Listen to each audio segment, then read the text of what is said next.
Okay, how My Hero Academia address discrimination. So after watching episode 14, there's a couple of lessons that My Hero kind of was trying to showcase while addressing this theme right here, and some things I had to like pick up on and like look back into the episode and really break down and study some parts to really see how My Hero Academia was trying to handle the situation and address it in their own way, in their own world, in their own story. So yeah, that's basically what I'm gonna be going through today, and then hopefully learn something from this, or you know, maybe I'm gonna learn something from myself, honestly. 今日は家から出てくるまままさか命だったとは時代がどう進もうと我々はその血を受け入れることはない Let's be real, let's be honest. When you first saw that intro, you thought it was Spinner that they were talking about, showcasing his backstory and showcasing why he has this hatred and why he has to carry on this mission. But no, this was Mezzo Shoji. That's his name, right? And actually, we learned in this episode it is vital that he was the one who became like the spokesperson and the one to really carry on this mission on stopping the crowd, especially after learning that he's like the main one that relates to everyone. Because as we seen in the beginning of the episode, right, look what happened when Anima was trying to like stop the crowd.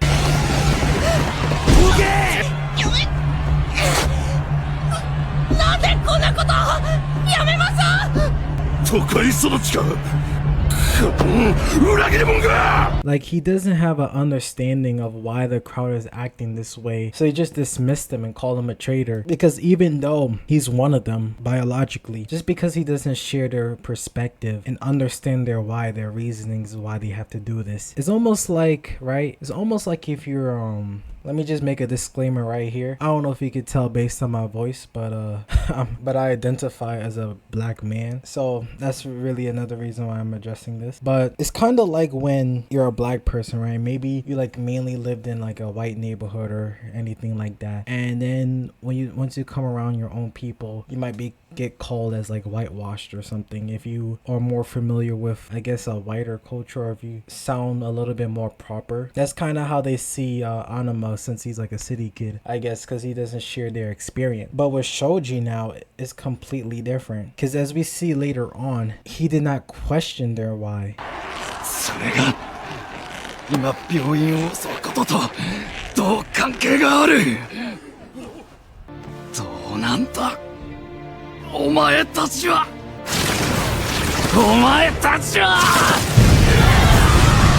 考えはあるのかあると言え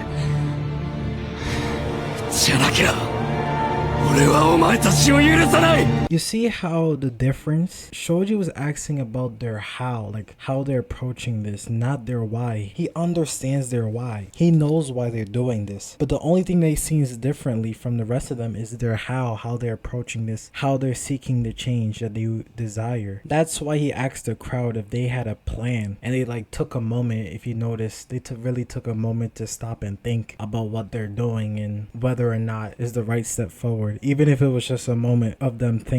So yeah, that's the first thing that My Hero kind of established, that their why is not the problem. Like everyone, probably all the heroes, everyone probably agrees that their treatment is unjustifiable and they should be seeking for a better future for themselves and their families. But the thing is, what the heroes are fighting for, what they're fighting against, I should say, is their how, their way of doing that. But now let's take a look at Shoji's backstory and how he's able to choose like a different path from the crowd.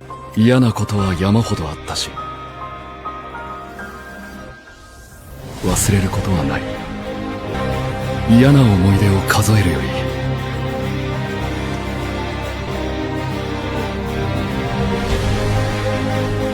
たった一つでも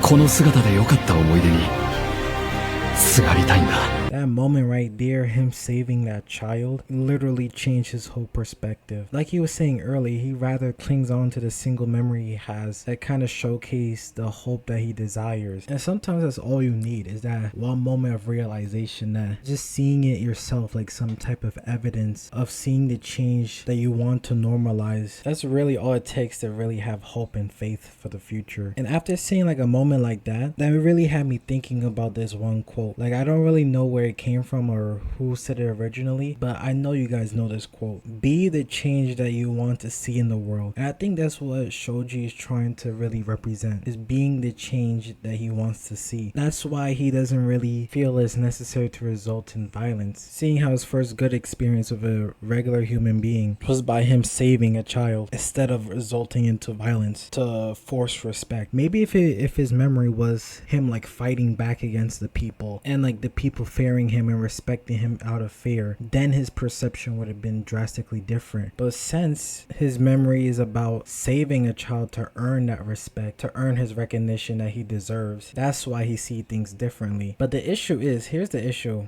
violence is the easiest way to force like immediate change, and unless you clearly show a path to the people that they could follow in order to progress into change, then it's difficult to like change people's minds on what it takes to get the changes that they deserve. Because right now in episode 14, they believe that violence is the only way, that nothing else is gonna get them the recognition that they deserve. That's why even after this episode, like when this episode ended, he still was like losing the people. Because yes, he stated that they should have a plan. Yes, he had this powerful speech about impacting the future generations and the downside of revenge. But if you don't present your own plan yourself, then all it takes is like one person that refuses to go with what you're saying to make the crowd like continue to fight, since that's what's currently giving them the attention that they want about their issues.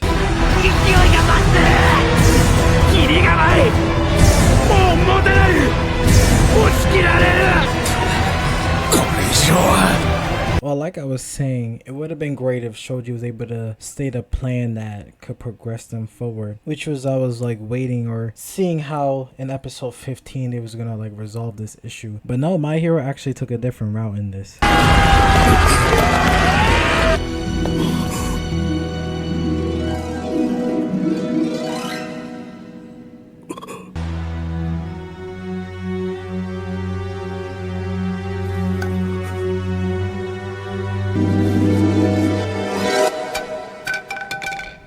Now, the way they resolve this issue is very interesting, because I was thinking Shoji had to like make another speech about like a plan to make a change, but no, all it takes was like a peaceful protest to really make the people realize that what they're doing is wrong and not ethical for what they're fighting for, which I guess showcased like the power of a peaceful protesting and things like that. Because at first I was thinking, you know, they had no problem fighting everyone else outside, but once they see the nurses and the doctors inside, they're not even fighting, they're just holding hands and just protecting all the patients and just letting them know based on their body language and facial expressions that they're not going to let them through no matter what. That's when they came to a stop and think. And I think that's one of the primary issues I'd be talking about with violence, is like when you're pursuing violence, is like you're not really thinking that much, honestly, especially when you're in the midst of battle. You're just fighting whatever in front of you, and it's also like being aggressive and fighting back. But like once innocent people like stopped fighting and they were able to take a moment to even realize what the hell they're doing, that's what made them stop attacking and seeing whether or not what they're doing is the right path forward. So honestly, like I was thinking Shoji was gonna be the one to save the day, which he did, but honestly, the nurses and the doctors were really the MVPs of this episode and stopping this battle against the crowd. But overall, the way My Hero Academia addressed this issue is very interesting, I'll say that. Based on my own understanding and analyzing these past two episodes, it's very important to understand people's whys and why they're doing things. If you don't understand their why, there's no way you can convince anyone to stop doing what they're doing. So like always question a person's how, not their why. Try to understand their why first before questioning anything. The more relatable you are, the better chance you are at in showcasing a better path for the people, if you have one at least. Another thing I learned is that all it takes is that one memory. Like this is where faith and hope comes into play. All it takes is that one moment to shift your whole perspective on what's possible and what could be real in the world. And this is where Shoji probably got lucky in this, because majority of the people that were in the crowd probably never had a memory like that, to where they gain respect from doing something good, getting the credit that they deserve from like saving someone or just doing a good deed in general. general. For most of them, it's probably just from fear, no one wanting to like be in their bad side, so that's how they usually get their respect. And that's why violence is probably like the only way they really know how to earn respect. That could be a one way to think about it. But yeah, having like that belief and that faith in what you like desire, what you deserve for like a better future is so important. And like I was saying earlier about the quote of being the change that you want to see, because all it takes is that one moment to change someone's perspective. So if someone's able to see you being the change, then it might inspire them to also change for the better as well. Violence doesn't solve all problems. We're probably so accustomed to shows, especially action of course, where like you have to defeat the bad guy, you have to fight to get the change you want. Of course that's going to be true for some cases. Like of course violence can't be completely voided at times. Sometimes it's necessary to be violent to get your point across. But don't underestimate peaceful protests or anything involving not fighting and not resorting to violence. Because I have a feeling if those doctors and nurses were just like, if they just had weapons in their hands and they decided to like attack instantly when they saw the people, they wouldn't stop. They wouldn't have stopped moving. They would have just continued forward. But like, you know, it kind of reminds me of the saying of where when one person is shouting and yelling but the other person is calm, it makes the person who's like being very aggressive and angry,